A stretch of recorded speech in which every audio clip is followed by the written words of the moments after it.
반갑습니다. 4월 29일 목요일 아침입니다. 요양 새벽 묵상 기도함으로 시작하겠습니다. 놀라우신 하나님의 은혜를 인하여 찬양과 영광을 돌려드립니다. 오늘 하루도 우리에게 생명을 허락하신 생명의 하나님을 찬양합니다. 주님, 오늘 이 시간 하나님의 말씀으로 하루를 시작하며 하나님 앞에 그 성호를 찬양함으로 나의 하루를 시작하게 하시니 감사드립니다. 찬양과 경배 속에서 하나님 더 가까이 느껴지도록 은혜 베풀어 주옵시고, 말씀 속에서 오늘 하루, 이 한 달, 그리고 나의 평생의 삶의 중심이 되는 레마의 말씀을 얻도록 축복하여 주십시오. 성령님, 이 시간을 온전히 주장하여 주시고 빛 가운데로 인도하여 주시옵소서. 예수님의 이름으로 기도드리옵나이다. 아멘. 찬송가 187장입니다. 비둘기같이 온유한 은혜의 성령님 오시옵소서.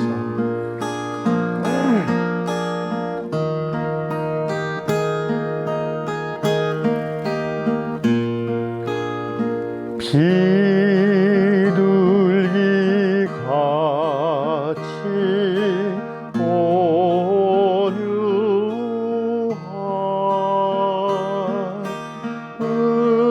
은혜의 성령 오셔서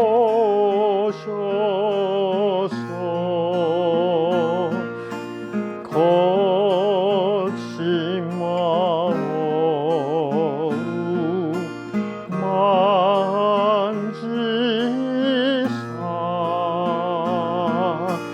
위로와 평화 주소서.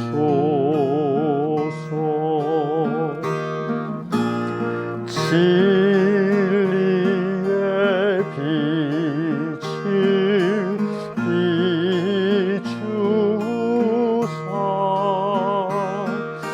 주의 길 바로 걸으며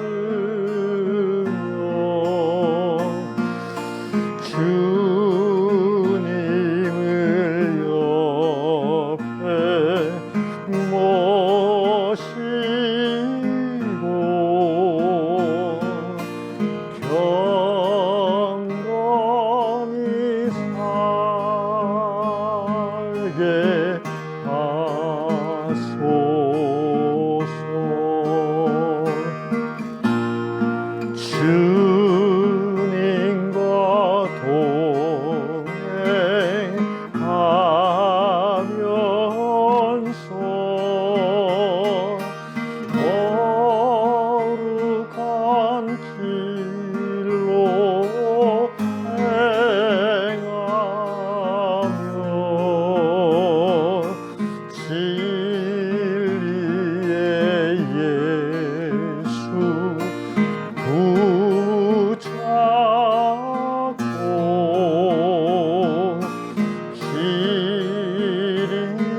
영원한 안식 주옵소서라는 가사가 찬양하면서 가슴에 깊이 들어옵니다. 오늘 하나님께서 우리에게 주시는 하나님의 영원한 말씀 요한복음 14장 25절로 26절 두 절을 보겠습니다. 내가 아직 너희와 함께 있어서 이 말을 너희에게 하였거니와 보혜사 곧 아버지께서 내 이름으로 보내실 성령 그가 너희에게 모든 것을 가르치고 내가 너희에게 말한 모든 것을 생각나게 하리라. 아멘. 오늘은 성경과 성령님이라는 제목으로 잠시 말씀을 상고하겠습니다. 우리가 하나님의 말씀으로 받고 소중히 여기는 성경책은 약 1600년의 기간에 걸쳐서 40여 명의 저자들이 있습니다. 이 저자들의 직업은 다양합니다. 왕도 있고 선지자, 정치인, 군인, 또 목자, 농부, 어부, 의사도 있었습니다. 누가가 의사였죠. 이처럼 다양한 시대에 다양한 사람들, 이 사람들이 이 성경책을 기록했는데 어떻게 이것이 하나님의 말씀으로 우리에게 전해졌을까? 그 이유는 한마디로 하면 이 모든 책의 제1저자가 사람들이 아니라 성령 하나님이었기 때문입니다. 우리가 보통 논문을 쓸 때 제1저자, 제2저자 이런 표현을 쓰는데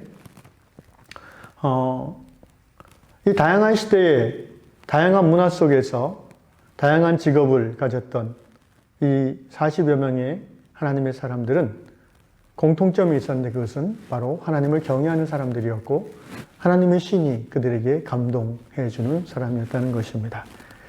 그래서 이들은 분명히 자기 시대의 그 문화와 또 역사 속에서 자기 시대의 언어와 가치관, 세계관을 토대로 책을 기록했지만 그가 경외하는 하나님의 영에 감동되어 하나님에 대한 자신의 경험과 생각을 기록했습니다. 이것을 우리는 성령의 감동으로 기록하였다. 이렇게 보통 표현합니다. 또는 성령이 주시는 영감으로 기록하였다. 디모데후서 3장 16절 모든 성경은 하나님의 감동으로 된 것으로 교훈과 책망과 바르게 함과 의로 교육하기에 유익하니. 여기서 그 감동, 하나님의 감동이란 번역을 했는데 테오 푸뉴마토스, 테오는 하나님이라는 뜻이고요. 푸뉴마토스는 한 말은 호흡, 바람 또는 숨, 영 이런 의미로 쓰이는 헬라어입니다. 결국 모든 성경은 하나님의 영으로 기록됐다는 것이죠.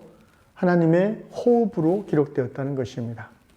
그러므로 성경의 1차 저자는 성령이시며 그것을 기록한 사람들은 2차 저자라고 생각하시면 되겠습니다. 그래서 성경이 하나님의 말씀으로 우리에게 주어진 것입니다. 그래서 성경을 깨달으려면 1차 저자의 도움을 우리가 받아야 됩니다. 기본적으로 가장 확실한 가르침은 제1저자로부터 배울 때 우리가 깨달을 수 있습니다. 또한 이 성경을 먼저 성령 안에서 깨달은 사람들의 가르침도 굉장히 성경을 이해하고 깨닫는 데 중요한 요인이 되겠습니다. 그래서 우리는 성경을 읽을 때 먼저 기도해야 됩니다. 다른 말로 하면 이것을 신학적으로는 성령의 조명하심, illumination, 성령의 조명하심을 구하는 기도를 하라는 것이죠. 그리고 기회가 있을 때마다 먼저 깨달은 사람에게 물어보고 또 가르침을 받는 것도 굉장히 중요하다고 하겠습니다.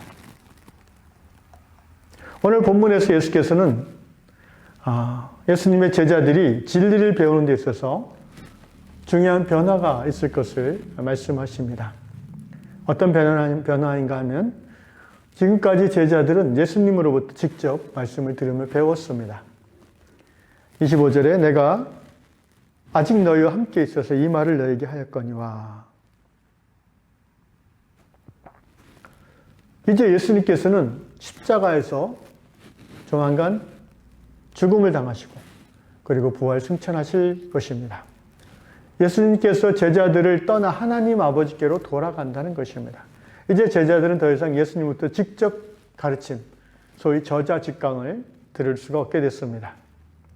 그러나 예수님께서는 당신이 부활 승천하여 하나님께로 돌아가면은 당신과 똑같은 역할을 할 본질이 하나님이지만 구별되어지는 또 다른 보혜사를 보내주시겠다고 했는데 그분이 바로 성령님이십니다. 그러니까 구약시대까지는 성령님이 어떻게 보면 간접적으로 역사하시고 활동하셨다고 볼 수 있는데 이제 복음시대를 거쳐서 교회시대로 들어왔을 때는 성령께서 직접적으로 역사하시는 성령의 시대가 열리게 되는 것입니다. 사실 예수님의 당대의 제자들과 12제자 70인문도 또 120명의 그 예수님을 직접적으로 따랐던 사람들은 어떻게 보면 굉장한 특권을 누렸던 사람들입니다. 하나님의 아들이신 예수로부터 직접 하나님의 말씀을 듣고 배웠을 뿐 아니라 예수 자체가 하나님의 말씀이잖아요. 그 말씀을 옆에서 보고 느끼고 같이 호흡하고 같이 먹고 같이 살았다는 이것은 어떻게 보면 수천 년 수많은 인류 역사 속에서 그리고 100억 이상의 사람들 중에 살았던 사람들 중에서 아주 소수만이 누릴 수 있는 특별한 시대적인 혜택이라고 볼 수 있겠습니다. 그러나 그것을 꼭 부러워할 필요는 없는 것이 그 예수님과 동일한 하나님이신 성령께서는 이제 교회 시대에 우리와 함께 하시고 있다는 것입니다.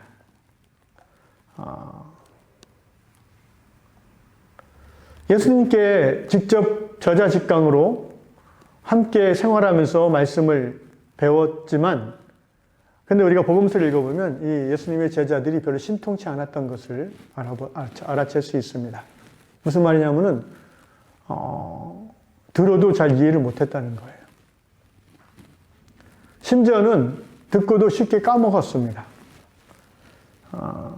요한복음 10장 6절에 이렇게 사도 요한이 기록하셨어요. 예수께서 이 비유로 이게 양과 목자의 비유인데요. 이 비유로 저에게 말씀하셨으나 저희는 그 하신 말씀이 무엇인지 알지 못하니라. 예, 정말 그 복음서를 읽다 보면 답답할 때가 있어요. 아니 이렇게 못 알아들을까? 우리 같이 부족한 사람들도 무슨 말인지 알고 가슴이 떨리는데 어떻게 예수님이 십자가에 달려 죽고 부활하실 것에 대한 이야기를 이렇게 못 알아들을까? 답답할 때가 있습니다. 예를 하나 들어보십시다. 예수께서 당신이 이제 잡히셔서 고난을 받고 십자가 달려 죽고 사흘 만에 살아나실 것을 여러 차례 복음서 끝부분에 보면 말씀해 주셨습니다. 그런데 제자들이 이 말씀을 깨닫지 못했고 그것에 대해서 다시 물어보기도 두려워했습니다. 마침내 예수께서 죽으신 후 사흘 만에 부활하셨을 때에 제자들은 전에 예수님이 이미 하셨던 그 부활의 말씀을 아무도 기억하지 못했어요. 그래서 부활을 믿지도 못했고 불신과 절망에 빠져 있었던 것입니다. 왜 제자들은 하나님이신 로고스이신 말씀 자체이신 그분과 함께 있고 그분의 가르침을 받으면서도 깨닫지 못했을까요? 그것은 바로 제자들에게 영적인 지각, 곧 영의 귀가, 영의 눈이, 영의 감각이 아직 열리지 않았기 때문입니다. 다시 말하면 성령이 그들에게 아직 임하지 않았기 때문입니다. 그러나 성령이 임한 후에 제자들은 달라졌습니다. 사도행전 2장에 오순절 마가의 다락방 성령 강림 사건 이후에 베드로를 포함한 제자들은 그 관점이나 깨달음이 완전히 달라졌습니다. 오늘 우리에게도 동일한 역사가 이루어지는 것입니다. 성령이 오셔서 우리의 잠자는 영을 깨우시고 또 성령이 우리의 사모하는 심령에 충만하게 임할 때에 하나님의 말씀이 깨달아지고 눈에 들어오고 마음에 새겨지는 것입니다. 예수께서 26절에 이렇게 약속해 주시지 않았습니까? 보혜사, 곧 아버지께서 내 이름으로 보내실 성령, 그가 너에게 모든 것을 가르치고 내가 너에게 말한 모든 것을 생각나게 하시리라. 성령님이 우리에게 임하셔서 하시는 첫 번째 사역, 가장 중요한 사역은 병 고치는 게 아니고요. 뭔가 이렇게 뜨거운 흥분을 일으키는 게 아니고요. 가장 핵심적인 성령의 사역은 말씀을 깨닫게 하는 것입니다. 하나님의 말씀이 생각나게 하는 것입니다. 그리고 그 말씀대로 살아갈 수 있는 힘을 주시는 것입니다. 기적과 성령 충만을 통한 여러 가지 성령의 은사도 소중하지만 결국 그 모든 은사와 기적과 능력의 드러남은 말씀대로 살아가는 사람을 만들어가기 위한 과정인 것입니다. 결국은 신앙은 삶입니다. 나의 체험, 나의 경험, 나의 감격도 소중하지만 그것에서 그쳐버리는 사람들이 얼마나 많습니까? 세상 한가운데 살아계신 하나님의 영광을 드러내기 위해서 우리는 결국은 삶 속에서 말씀이 꽃피어야 되는 것이죠. 열매 맺어야 되는 것입니다. 그런 의미에서 성령님의 가장 중요한 우리에게 주시는 은혜가 있다면 그것은 예수님의 말씀을 떠올리게 하고 생각나게 하고 그리고 말씀을 읽고 듣고 묵상할 때 깨닫게 해주시는 것입니다. 여러분, 말씀이 깨달아지면 즐겁지 않습니까? 제가 제 인생의 가장 행복한 시간들은 말씀을 깨달을 때입니다. 저는 정말 이 목회자란 직업이 저한테 딱 맞는 것 같아요. 굉장히 행복한 직업입니다. 세상적으로 여러 가지 풍성한 것들을 누리지는 못하지만 그것과 비교할 수 없는 영혼의 즐거움을 싫든 좋든 누려야 되는 직업이에요. 여러분, 제가 이 학교에 와서 너무나 감사하는 게 일주일에 설교를 7번 준비해야 되는 것입니다. 힘들지만 굉장한 즐거움이고 마르지 않는 샘의 구멍이 열린, 뚜껑이 열린 그런 느낌을 받습니다.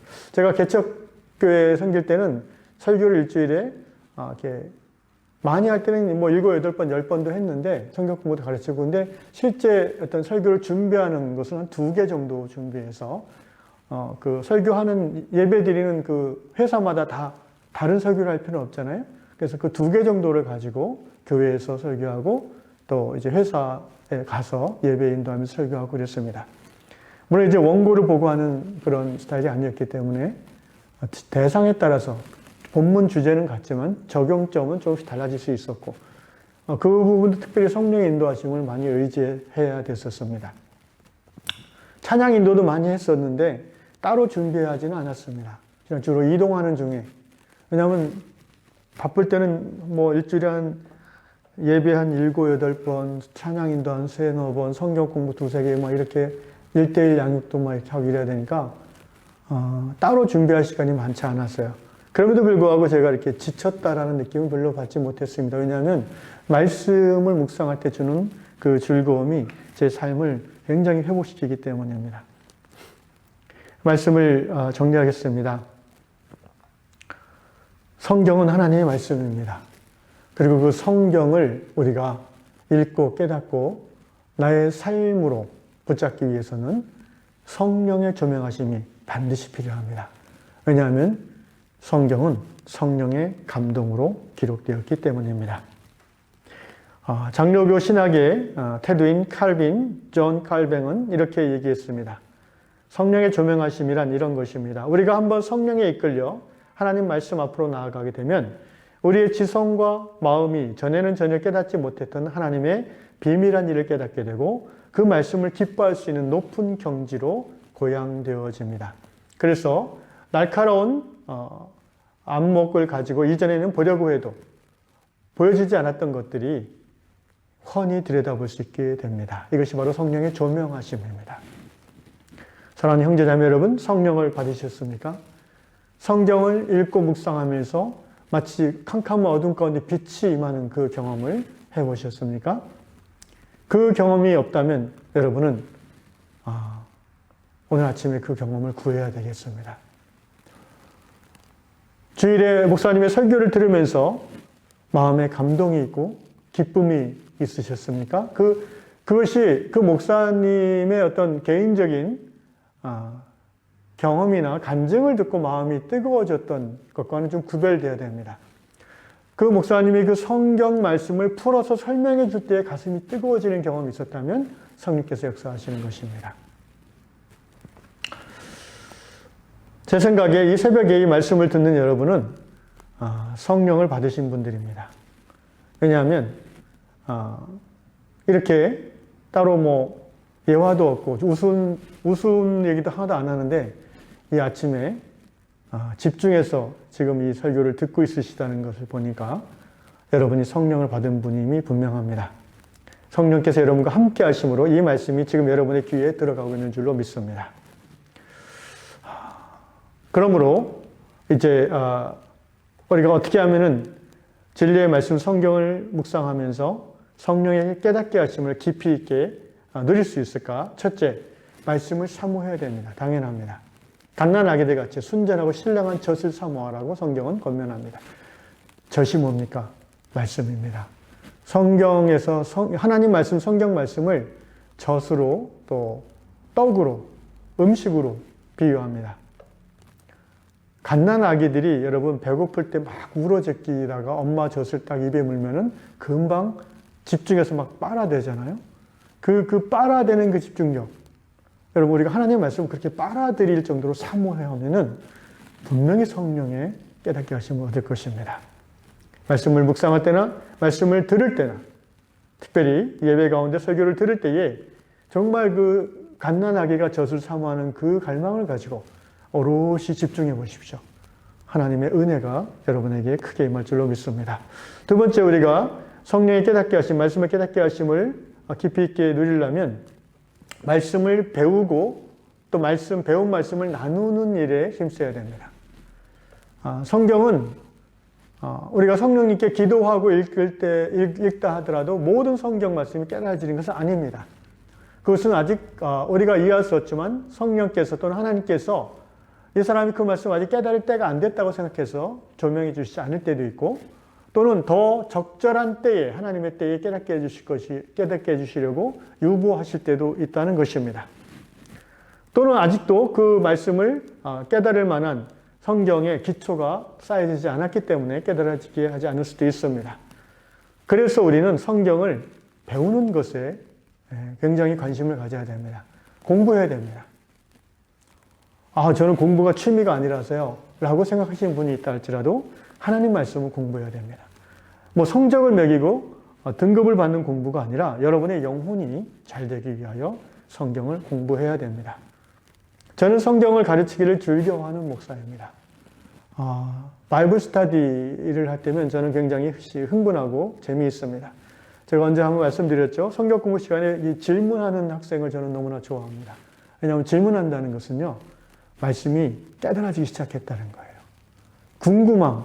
여러분 믿음의 여정에 반드시 필요한 게 뭔지 아십니까? 의심입니다.